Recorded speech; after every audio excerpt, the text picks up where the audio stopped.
Salutare, dragii mei, și bine v-am găsit pe canalul meu de YouTube. Astăzi, dragilor, aș dori să împărtășesc cu voi o altă experiență frumoasă și mi-aduc aminte că una dintre cele mai frumoase experiențe pe care mi le-a oferit Dumnezeu a fost cea în care am simțit dragostea Lui de Tată și bunătatea Lui. Mi-aduc aminte, dragii mei, că domnul Marian, care e un prieten de familie, era un prieten de familie cu părinții mei, m-a sunat într-o zi. Dorea să mă întrebe dacă aș fi de acord ca tatăl meu să fie tuns și să arate bine, că tot se apropia ziua lui și cea de 8 martie. Cu câteva zile în urmă venise la noi domnul Marian pentru a face niște lucrări importante. Dacă vă aduceți aminte, dragilor, despre domnul Marian v-am mai povestit cu altă ocazie în câteva dintre experiențele anterioare pe care vi le-am împărtășit. Dânsul este de meserie tâmplar, dar este și instalator și electrician și mi-aduc aminte că atunci când a venit la noi, făcuse o treabă excelentă. Și pentru că a fost necesar să acorde mai mult timp acestor lucrări, domnul Marian lucrase aproape toată ziua. Dânsul a plecat mai târziu de la noi și de acolo urma să meargă la un alt client la domiciliu.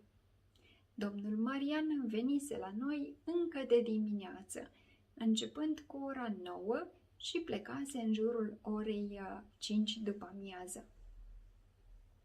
Înainte să plece, i-am pregătit rapid un pachetel cu mâncare pentru drum. Toate acestea s-au întâmplat cu 2 zile în urmă, înainte să mă sune și înainte ca domnul Marian să mă sune, pentru a mă întreba dacă tatăl meu ar fi de acord să fie tuns. Am întrebat-o și pe mama mea ce părere are și ea a acceptat ca domnul Marian să ne facă o nouă vizită. Dânsul mi-a spus că la noi va veni un tânăr frizer care dorește să-i ajute pe bătrânii care nu se pot deplasa și să le facă o bucurie.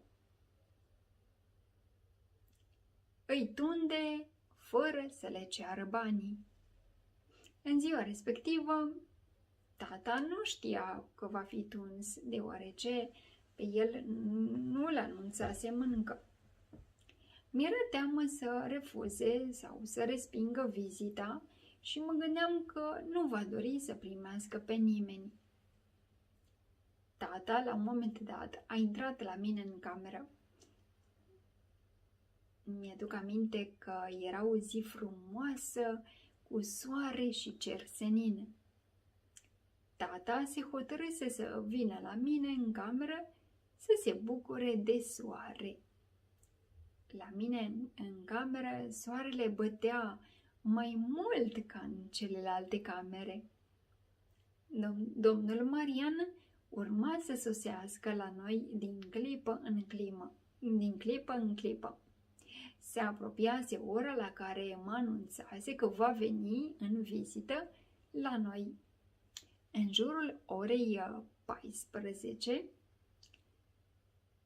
domnul Marian a venit la noi pentru a doua oară. De data aceasta era însoțit de tânărul care s-a oferit să-l tundă pe tata. Întâi a intrat domnul Marian, care m-a întâmpinat și mi-a oferit în dar o pungă cu cărți creștine.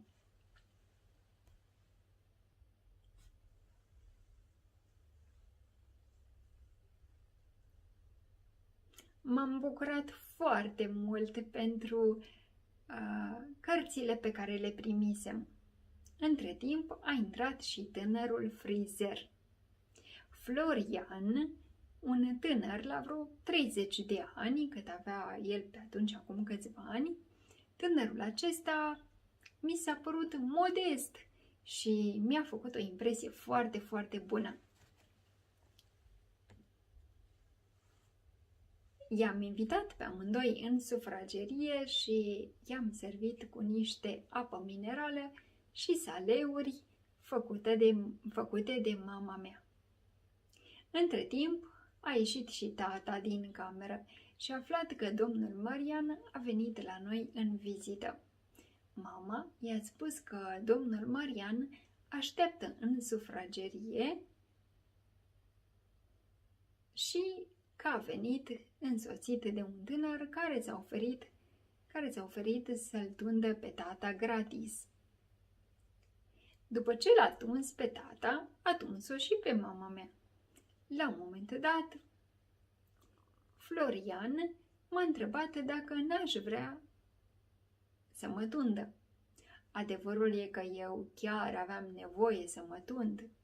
Era vineri și a doua zi era sabatul.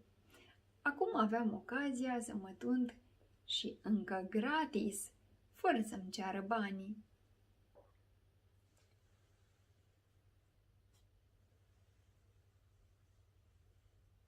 Am acceptat să mă tundă, ba mai mult de atât.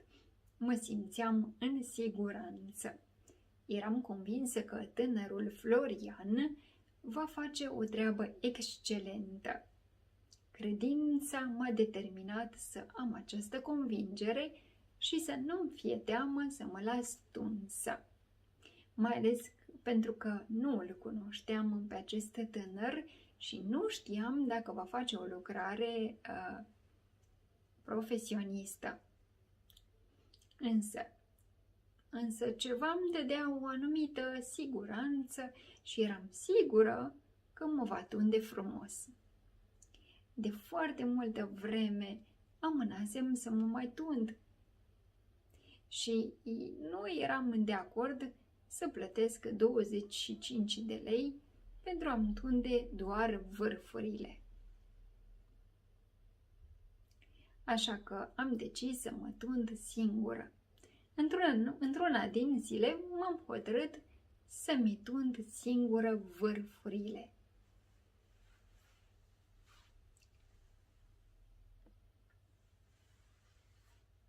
Am tăiat foarte puțin din vârfuri. La final, când m-am privit în oglindă, am constatat cu tristețe că m-am tuns greșit. Stând astfel lucrurile în această situație, am decis să mai amân să mă tund. Și zilele au trecut.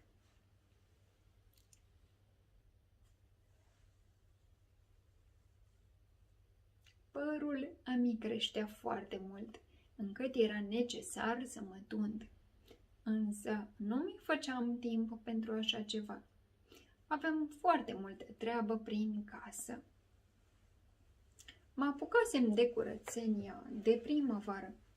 A doua zi era sabatul, iar eu voiam să mă tund, dar efectiv nu aveam timp. Mă neglijasem în total pe mine și, prin urmare, n-am dat importanță prea mare acestui aspect. După ce Florian m-a tuns, m-am uitat în oglindă. Eram foarte mulțumită de rezultat. Eram încântată de modul în care m-a tuns. Înainte mergeam la frizer, însă la toți la care am apelat nu eram mulțumită de modul în care mă tundeau. Însă Florian nu era un frizer oarecare. Tânărul respectiv mi-a mărturisit că practică această meserie de 11 ani și că îi place foarte mult ceea ce face.